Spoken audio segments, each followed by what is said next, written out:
So at the moment we have started dealing with the Arupa meditations. We have explained the peculiarity of this text, and it is very important to see it clearly, is Kumarajiva, as I have always tried to emphasize, was kind of a syncretic trend in Buddhism. He trying very hard to avoid all kinds of mutual criticisms, and try to use all the useful ideas of the different Buddhist traditions available in his time. And I also have pointed out in Chinese Buddhism, he is kind of a representative of this syncretic tendency. He is a patriarch of many Chinese traditions, of those who still exist and also of those who are extinguished, like Chen Shelun and so on. Some of the traditions based on his translations were very important in his time, but eventually extinguished as a living tradition. And many of the traditions, they continue to this day. So actually almost all, I would say practically all important schools of Chinese Buddhism have some link with Kumarajiva. There is practically no exception to this rule. So he definitely knew also the Vijnanavada tradition. We will see it. He is the patriarch in a way of, he is the teacher of most important teachers of the Madhyamika in China. And he is a patriarch of the Pure Land school. He has definitely influenced also the Zen tradition. And his syncretic approach definitely has marked very much the Tiantai school and the Huayan school, which are also important schools of Chinese Buddhism. So we can see, as we started to discuss the practice of jhana into infinite space, that he combines the Mahayana approach to investigating the objects of our experience. That means vipassana. And also he uses the traditional approach to vipassana as prevalent in the Shravaka schools of Buddhism. As you may know, in Shravaka school of Buddhism, you basically base your vipassana on the direct experience of what is considered to be paramattha, whether this distinction between worldly paramattha and the supermundane paramattha is not very clear, especially in the Theravada Buddhism. When you read the Theravada Abhidhamma, especially Abhidhamma Sangaha, so they are like 4 paramattas. In a way, in the Vaibhasika tradition, you have the 5 paramattas. The peculiarity of the Mahayana is actually using all these different paramattas to preach basically one paramattha. The ultimate reality can be only one. You have the same idea even in the Agamas, but it is not developed. Precisely the Pragya Paramita literature, of which Kumarajiva has very much contributed in China, has insisted on the one Paramata Buddhism.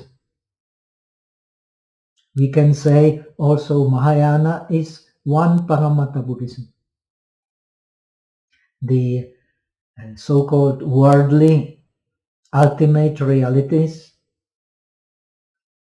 and the supermundane ultimate reality, they are connected into one whole. This is same in all practically important schools of Mahayana Buddhism. Now, in Theravada, same as in Vaibhashika, the Paramatas defined by Abhidharma Kosha is something you cannot break. You cannot break by hand, you cannot break by logic. And it has own and common characteristics. These own and common characteristics, they have a lasting nature.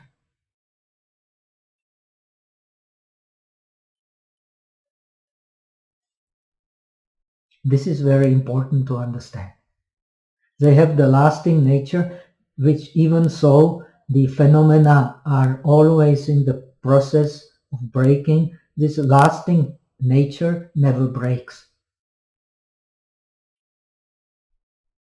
Now, the peculiarity of the Mahayana Vipassana is, I have also pointed out, is bringing not only the idea of the ultimate reality into Vipassana, but also bringing logic, also bringing epistemology, also bringing all kinds of skillful means in order to understand the nature of reality, which is in the Pragya Paramita Sutras is ungraspable. It is the same in Madhyamika, same in Yogacara, and finally same in all the important meditation schools of the Mahayana Buddhism. Ultimately, you come to the ungraspable reality. And ungraspable reality is the ultimate reality. So the fact is that we deluded beings, we are not deluded by reality, we are deluded by our concepts, which we believe to correspond to the reality of our experience. And this is the main reason of our delusion.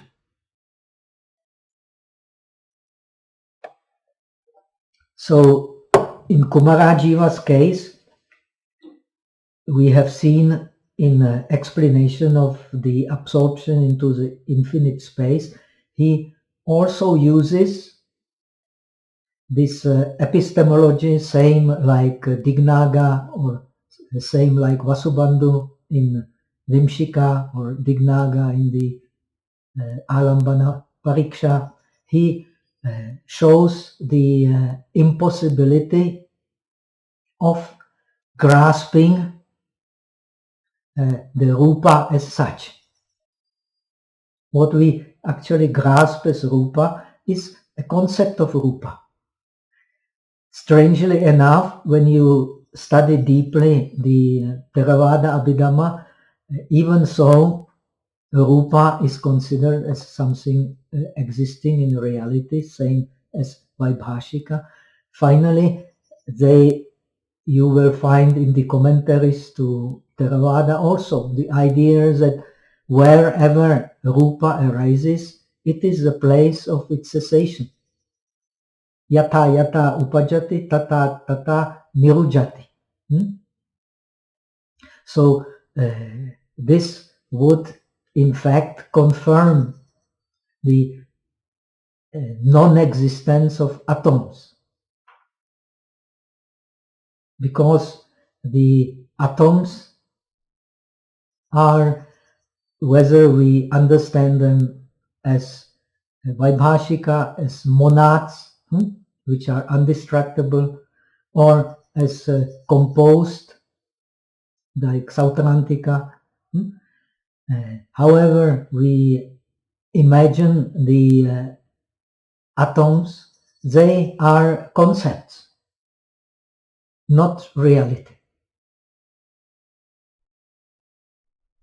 So this is what the contemplation on the infinite space boils down here in Kumarajiva's treatise, showing very clearly that you cannot define in any way real existence of the rupa. And real existence of the rupa is, he takes clearly the Pragya Paramita position, is the Swabhava of rupa, the own nature. And own nature means, of course, self-existing nature. And there is no self-existing nature in our experience. There is no, first one breaks the idea of self-existent nature of the body and of the rupa objects contemplated by consciousness based on the body. And then finally we come to the denial of the self-existence of the mind. So this is very important. First, you deny the self-existence of the body, then of the mind, which distinguishes that which belongs to the body. So you come to the infinite space that we have explained, either by getting disgusted, according to our text, with getting disillusioned by rupa, or, which is very interesting, by extending the limited rupa, or the kasina of the limited rupa, into infinity. So according to the Visuddhimagga, you cannot do it. But actually, of course, you can do it. Because the space is that which has no boundary. It gives boundary to all forms, yet it itself has no boundary. So when you remove the boundary from the contemplation of the space by extending the space, so you are also in the infinite space, which surpasses the perception of space, to the perception of form. Perception of form is, of course, based on resistance, and is based on nanata, on difference. The rupa cannot exist without perception of difference and the perception of resistance. This is what makes rupa rupa. And this perception is to be broken. We have explained. The text quotes Radha Sutta, where the Buddha is teaching Radha he should scatter samudhapeti. He should scatter the form.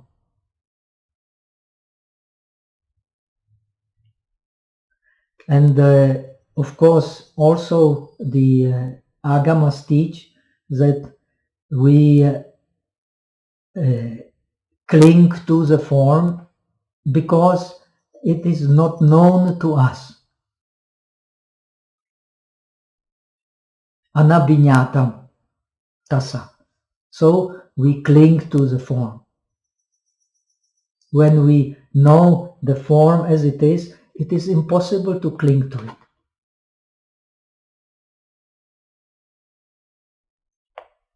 And it is, as we have explained, it is a natural conclusion of suttas like Asivisa.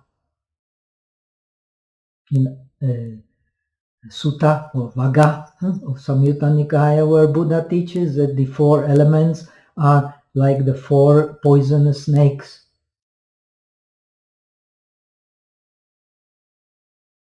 And the five aggregates, when you understand that, the five aggregates will be like the five murderers. Then the inner spheres will become an empty village. And then the outer spheres will become the robbers.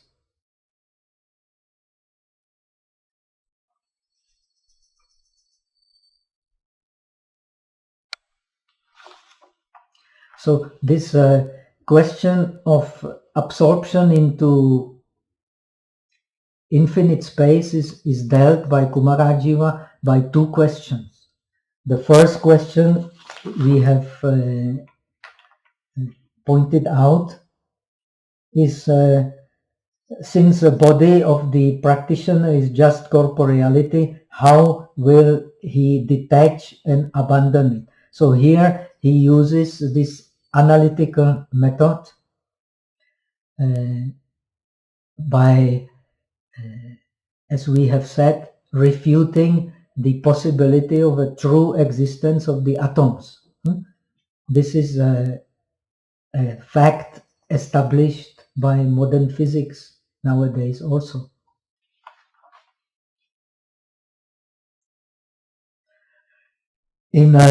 Actually in Mahayana sutras, like in Surangama Sutra, so important in Chinese Buddhism, Lanyang Jing, Buddha is teaching another to analyze atom into emptiness, so that you can see that from this emptiness arises the rupa nimitta, the mental image of the rupa.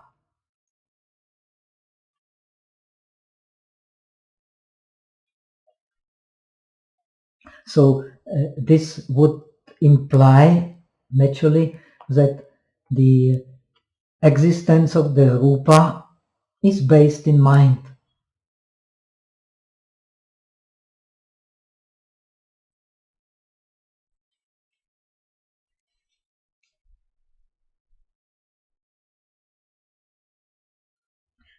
We come to the second question, which says the eye faculty is composed of the four elements and it is not visible. It is not visible by the eye, of course. The eye cannot see itself because a real eye is the sensitivity of the eye. And the sensitivity of the eye can be only seen in meditation by the mental consciousness. It cannot be seen by the eye itself. Only mental consciousness can see the eye. And of course, Kumarajiva also being inclining like Vasubandhu to more Sautrantika view, the mental consciousness is actually not in a normal state, not a direct perception of the object, but kind of perception of the akara, of the mental form of the object.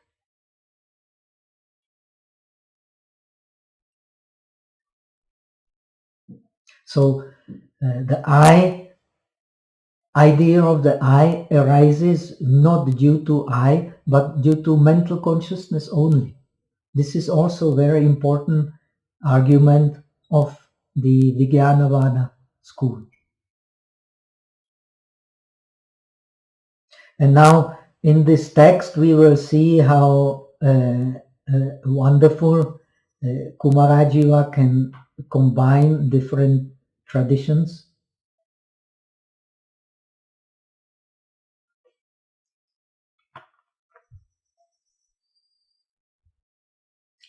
He says, since the constituents of the I, in the constituents of the I, not only in the constituents of the person, you won't find any person, but also in the constituents of the I, you will not find any I as such.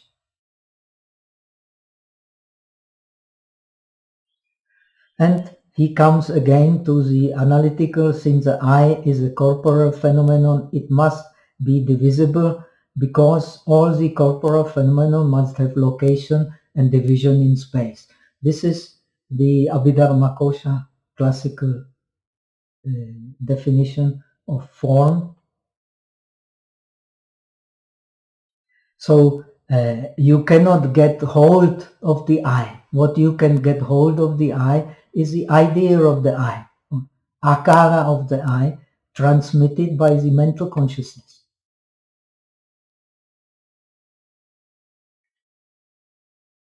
So it is vikalpa.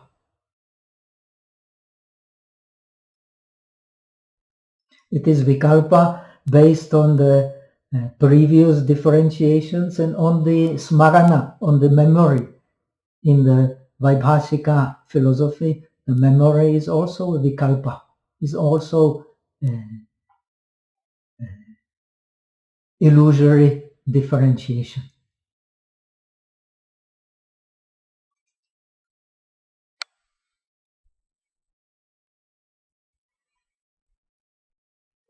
So the conclusion is, when all the phenomena are combined to see color, they are imagined to be an I. There is no fixed reality called I whatsoever.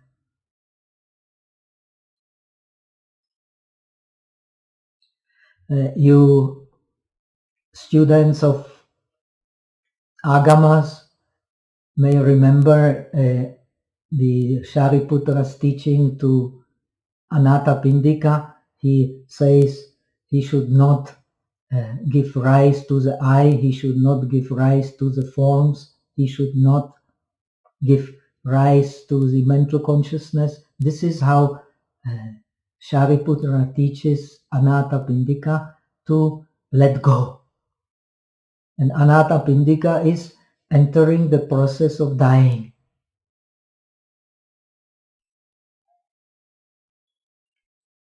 And when one enters the process of dying, the most important is to teach to let go. But of course, according to Buddhism, we are entering the process of dying moment by moment.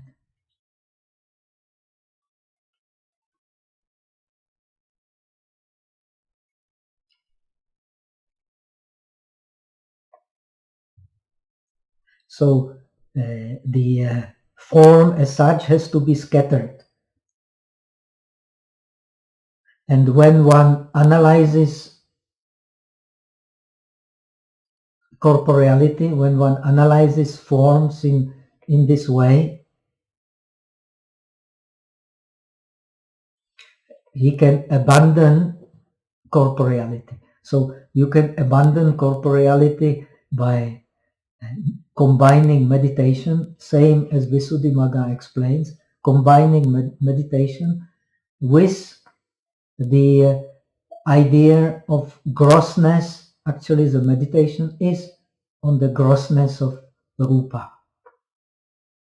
And you go to the higher concentration by understanding the grossness of the objects and of the mind, distinguishing the more gross objects. This is explained in Yogacara Bhumi Shastra as the worldly liberation. Worldly liberation is by studying the grossness of the lower object and mind and sensations in order to enter the more subtle object, sensation, and mind.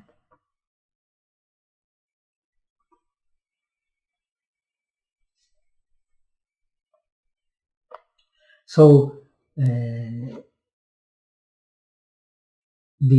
Rupa then Kumarajiva would certainly agree that the Rupa are the seeds in the Alaya Vijnana, in the mind.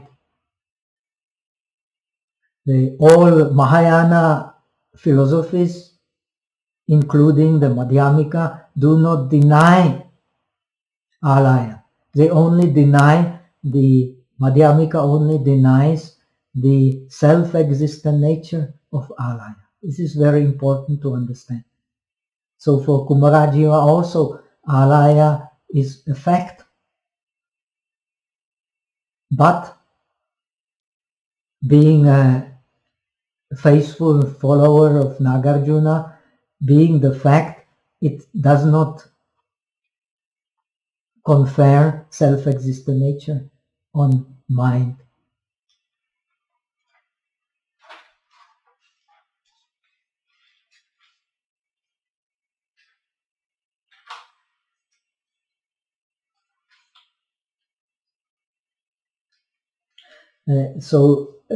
In order to understand how, as Visuddhimagga, as Abhidharma Kosha teaches, to abandon Rupa, you have to abandon the idea of resistance and idea of differentiation.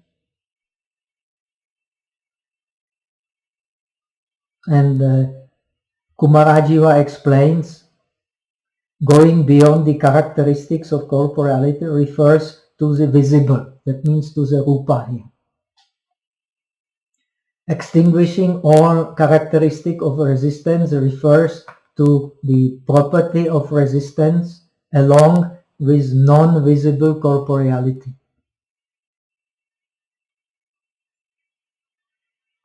Of course, corporeality has the parts distinguished by the five senses and the parts distinguished by the mental consciousness. Moreover, going beyond the characteristics of corporeality refers to colors like green, yellow, red, white, purple. That means to derived materiality. All this is derived materiality. And this derived materiality is based exclusively in the four elements. There is no derived materiality without the four elements.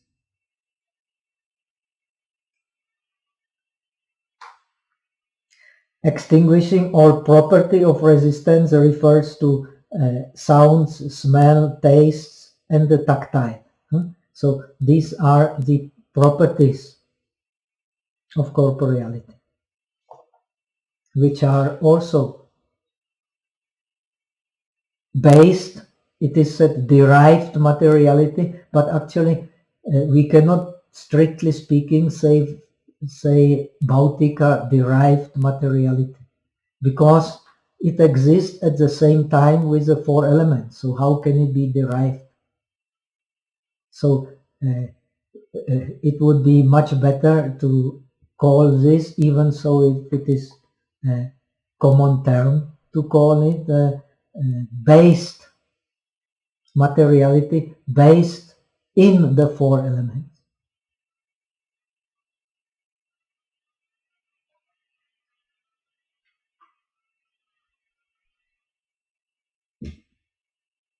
And here we come to the end.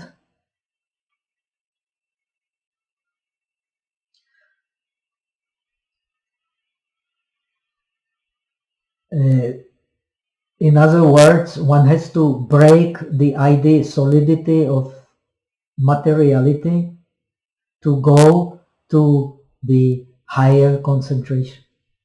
This is very important.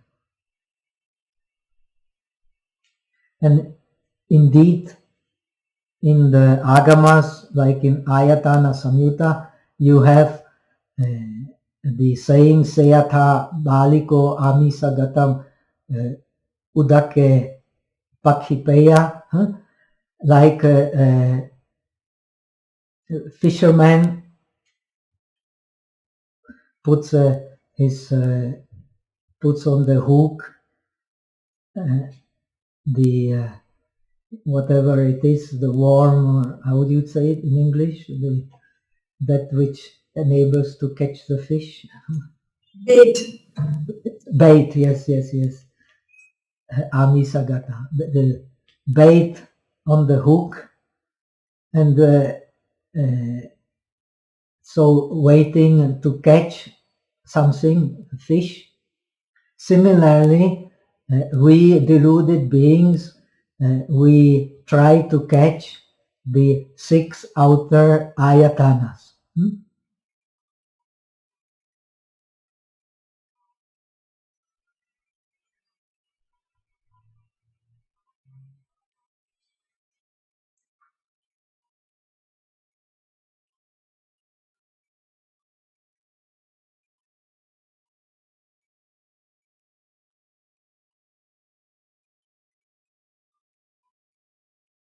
So, in other words, when we see something solid in materiality, this is nothing else than mañana.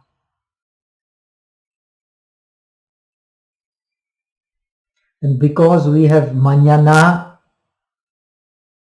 the Mula Paryaya, so very important text of Majjhima Nikaya, the first sutra, says, because we have mañana, we have abhinandana, we rejoice. In other words, we want to grasp the outer objects.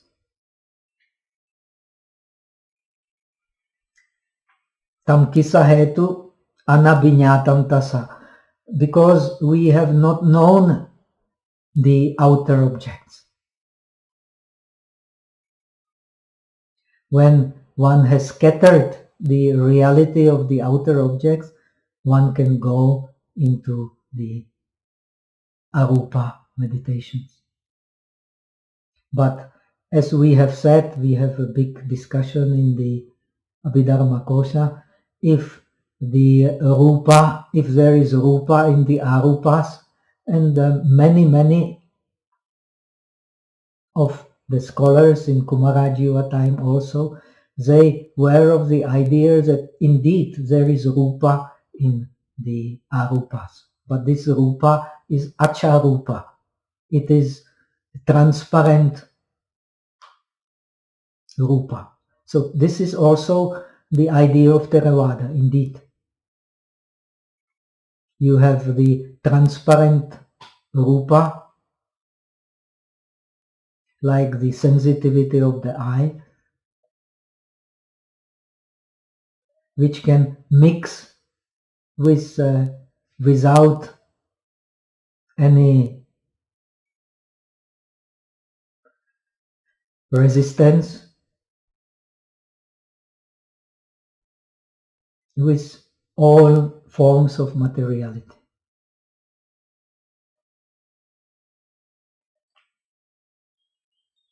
Not all forms, but those connected directly with the, according to Theravada system, with the karmic created materiality. In Theravada we have 4 types of materiality. The base is the karmic created materiality. Without this materiality, there would not be any other. So we have broken the existence, real existence of the rupa, real existence of the object. So what remains is to break the real existence of the subject. And the subject, of course, is a mind. And when you have the experience of the infinite space, we have explained how you go to the infinite space by turning the attention of this very subtle mind on the mind itself. Normally, you cannot do it. That we have explained. What is the advantage of jhana for vipassana? Without the jhana, you cannot turn the mind on itself. Of course, you cannot turn the mind on itself, like the finger cannot point itself or the knife cannot cut itself. But due to jhana, one can turn the mind on the immediately preceding mind. Because in the jhana, the object does not change and the mind thereby also, and its sensation does not change. So you will have the immediate vision of the immediately preceding mind. And in that mind, and it is done, you can then distinguish all the mental factors which form the mind, which are based in the mind. So this is the advantage of jhana for the vipassana.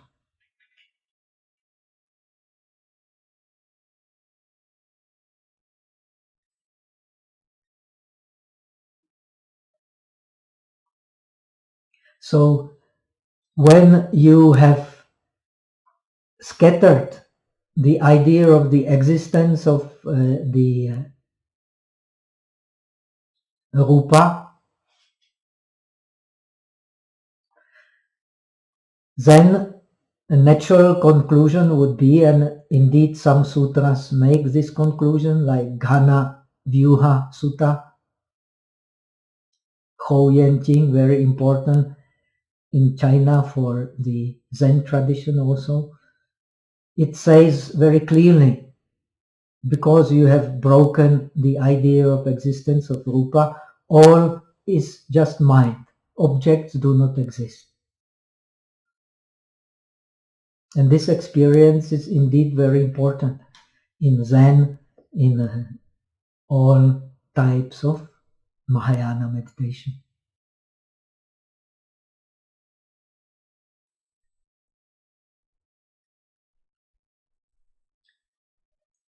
So we come to the limitless consciousness. And limitless consciousness you get by turning from the object limitless mind, limitless space, to the consciousness, which of course becomes also limitless, because this is also very important vipassana experience.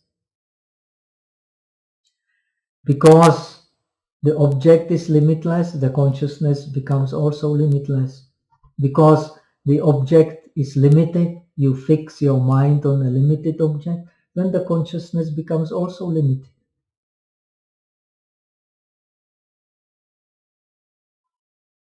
But when you don't, this is a mystery of consciousness, very important to understand. When you don't fix your mind on any objects in particular, this infinite nature of consciousness can also be understood.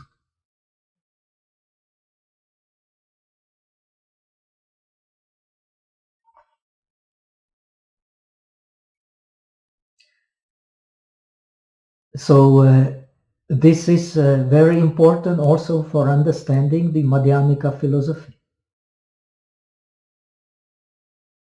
Madhyamika philosophy or Pragya teaches that all dharmas are isolated, viveka, vivikta.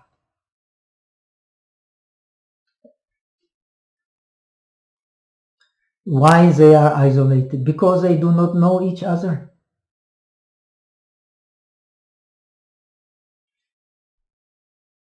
When you do not fix mind on anything in particular, the objects of your visions do not meet each other.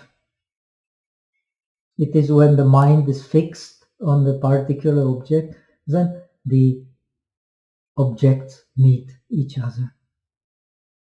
So the process of cognition, as clearly taught in all Buddhist tradition, starts with manasikara, which literally means making the objects in the mind.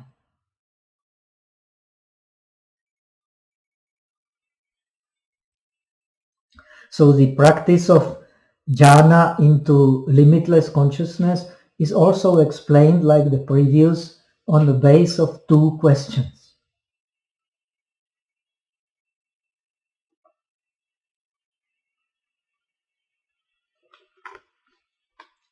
So first you get into the limitless consciousness by understanding, analytical understanding here, the inconvenience of the existence of outer object whatsoever.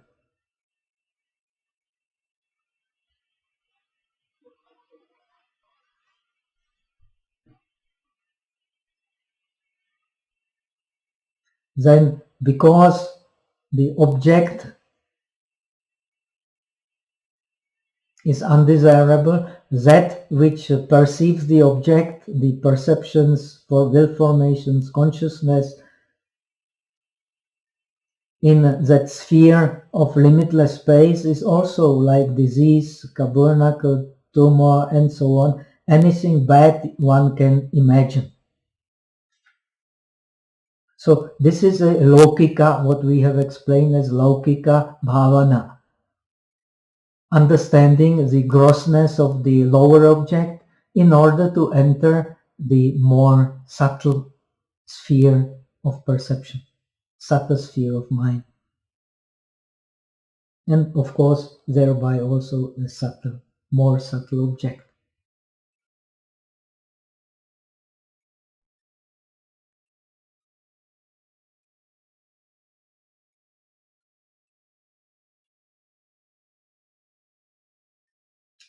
So one can leave the sphere of limitless space because the mind becomes aware of the deceptive and illusory nature of the space it perceives. It was not there before, and having appeared at present, it will return to the state of non-being. Therefore, it is the infinite space is, according to Theravada Abhidhamma, is a concept. But the infinite consciousness is not a concept. It has a svabhava.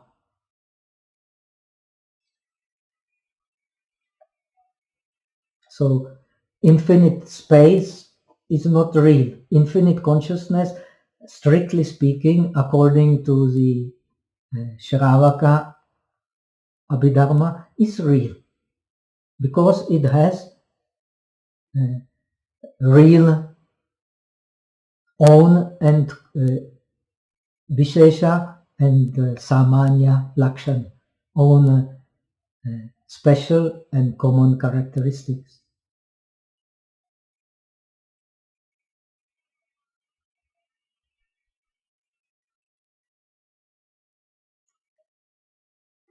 So space arises from consciousness, therefore consciousness must be real at this stage in order to enter the more subtle sphere of perception. You have to consider that sphere to the previous one being inconvenient and the more higher one to be real.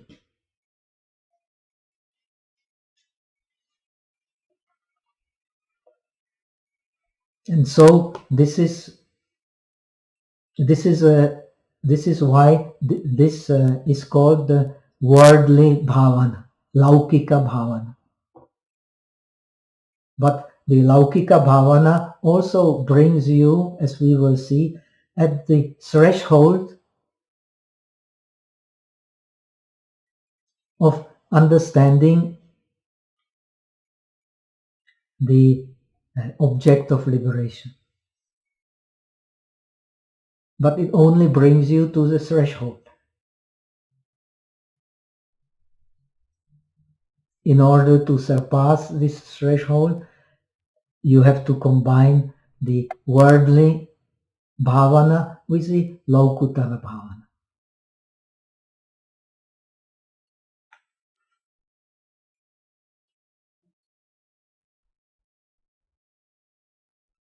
So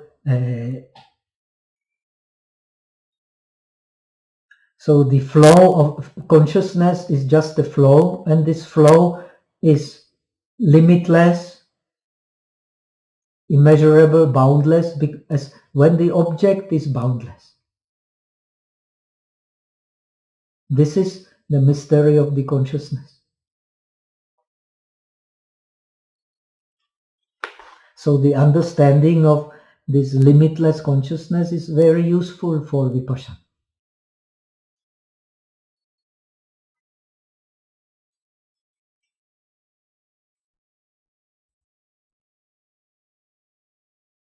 So we come to the first question: why does the Buddha explain the sphere of consciousness as being limitless and boundless?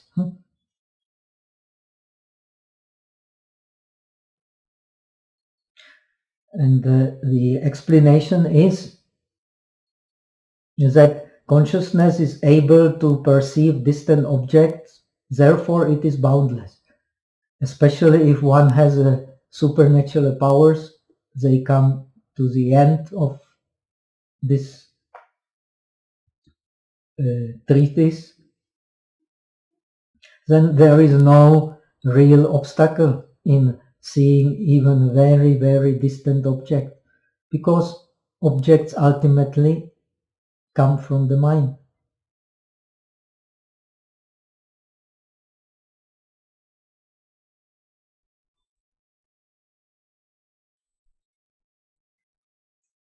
So the nature of consciousness depends on the object it literally puts into the mind.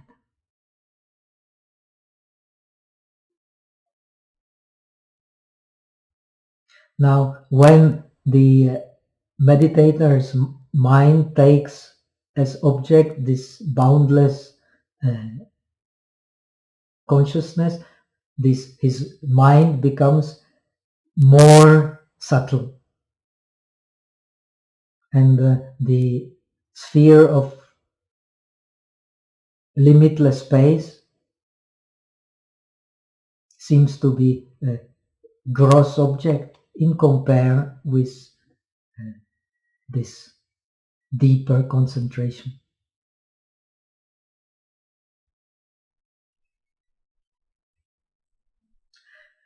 Now the next question: this sphere of consciousness is endowed with four aggregates. So why only the sphere of consciousness is taught? And this is very important passage.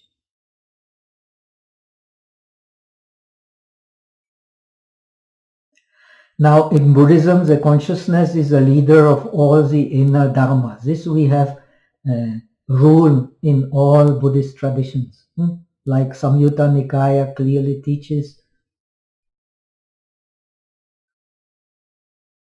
Chitena niyate loko chitena parikasati chitasa eka dhammasa sabbe dhamma vasam anvagu.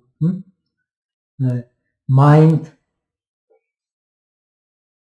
is the world is led by the mind.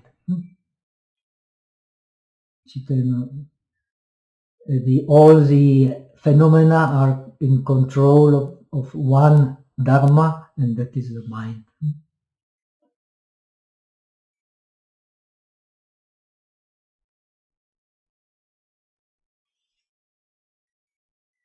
So all mental factors belong, follow consciousness and belong to it. Chitena niyate loko, all is ruled, conducted by the consciousness. If one speaks of consciousness, all the other phenomena are implied.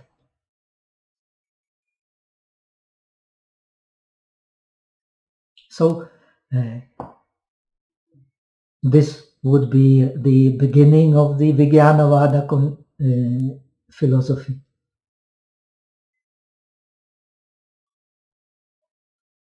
Furthermore, in the realm of desire, the corporeality aggregate is a leader.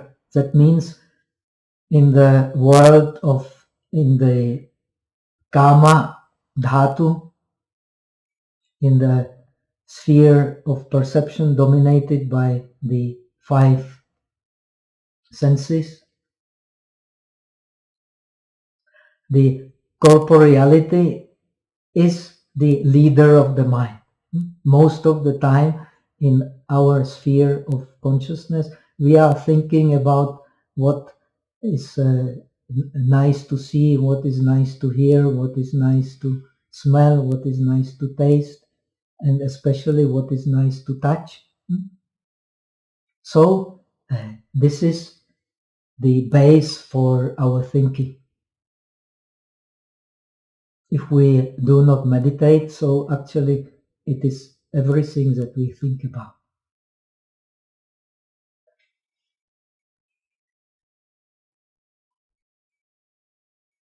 In the realm of subtle form, the leader is the aggregate of sensations.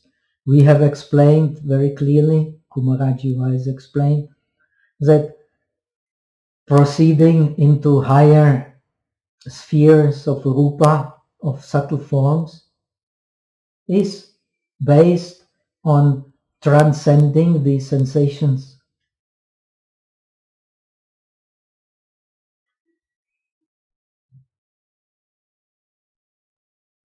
So first one transcends the unpleasant mental sensations, then unpleasant physical sensations, then pleasant mental sensation, and finally the happiness. And one comes to the most subtle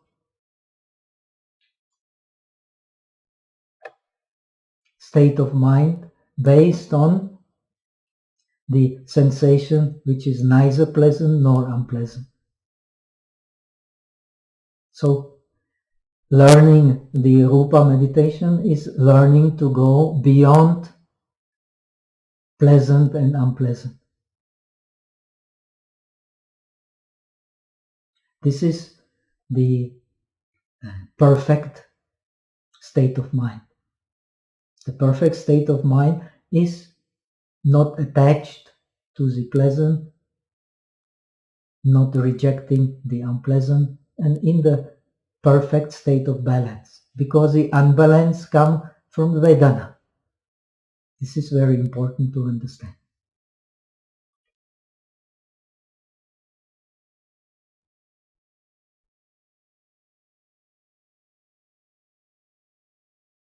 In the sphere of space and in the sphere of consciousness, the aggregate of consciousness acts as leader.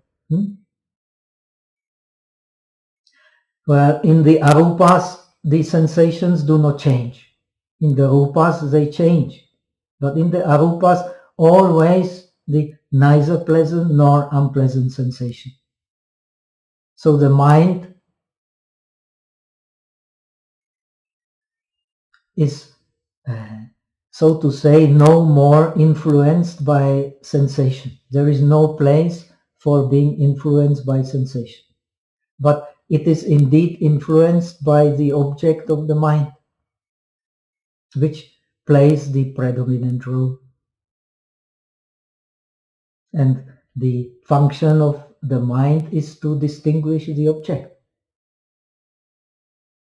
And all the lower dhyanas or the lower arupas are based on the objects, infinite space, infinite mind, and nothingness. They get the name from the object. The nothingness and the infinite space, they are concepts. But the infinite consciousness is not a concept, as far as classical Abhidharma is concerned. And we will see the sphere of neither perception nor non-perception is also turning to the consciousness. So also not a concept, strictly speaking.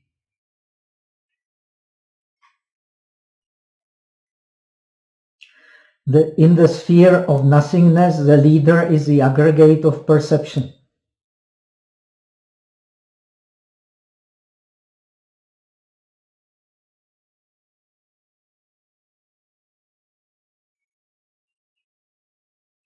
So, because the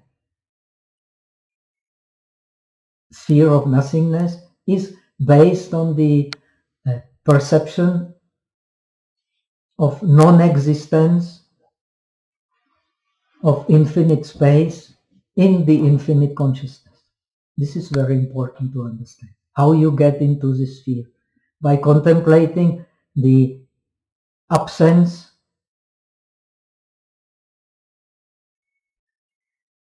of infinite space in infinite consciousness. So it is based on perception.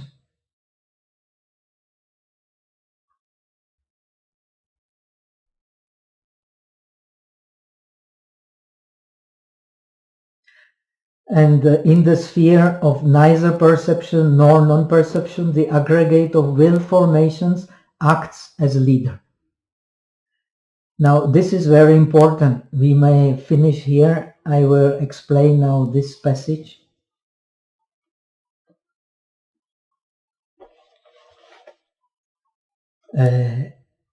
How do we get to know the mind?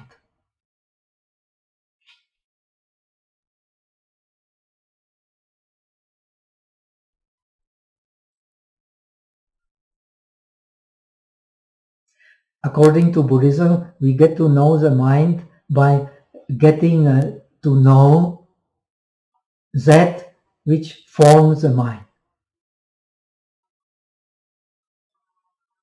From the most gross to the most subtle. That which is most gross, which forms the mind, are the forms, is the materiality. Materiality is like the outer surface of our experience.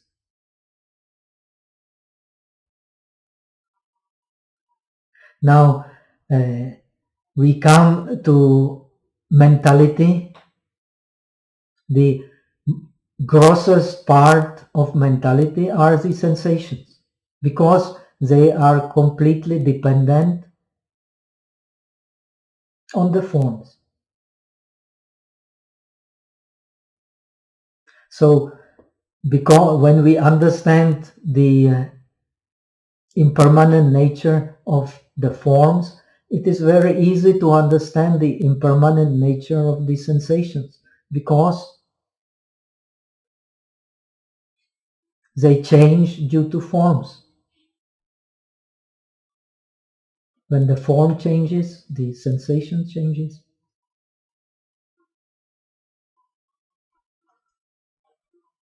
The more subtle than sensation is the perception. And that which is more subtle actually defines that which is more gross. The perception defines the sensation.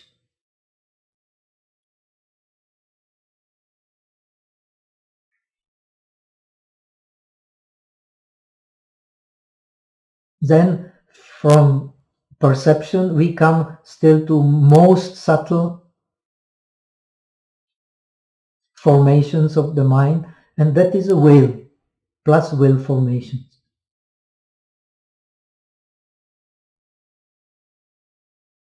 Through will and will formations we actually get deepest insight into the very nature of the mind.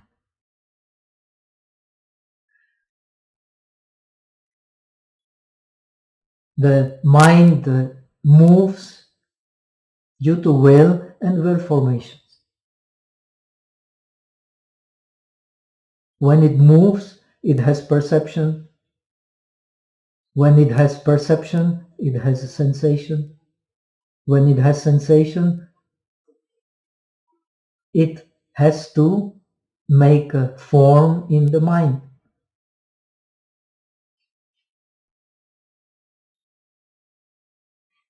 So we take the mind from the Buddhist perspective as being the self because we ignore the composite nature of the mind. So like the layers of an onion,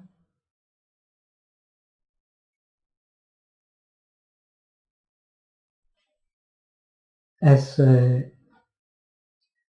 Asutta Sutta of the Samyutta Nikaya teaches, the Putujana, he cannot be disillusioned from the form, from mind, because he has been taken it since innumerable time as being the self.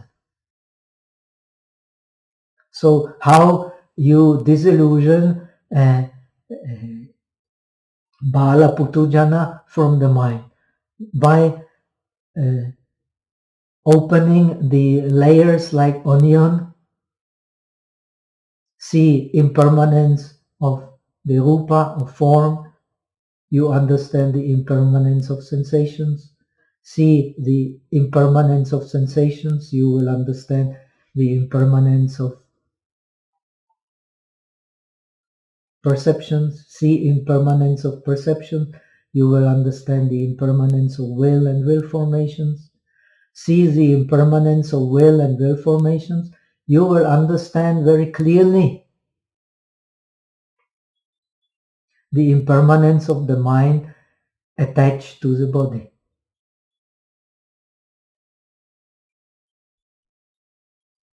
So in order to understand what we will read in the following chapters, the body being the same idea like Vedanta, the body being the root of all miseries. Not that body itself is a misery, but the understanding, our understanding of the body, or rather our misunderstanding of the body, is what brings misery into the mind.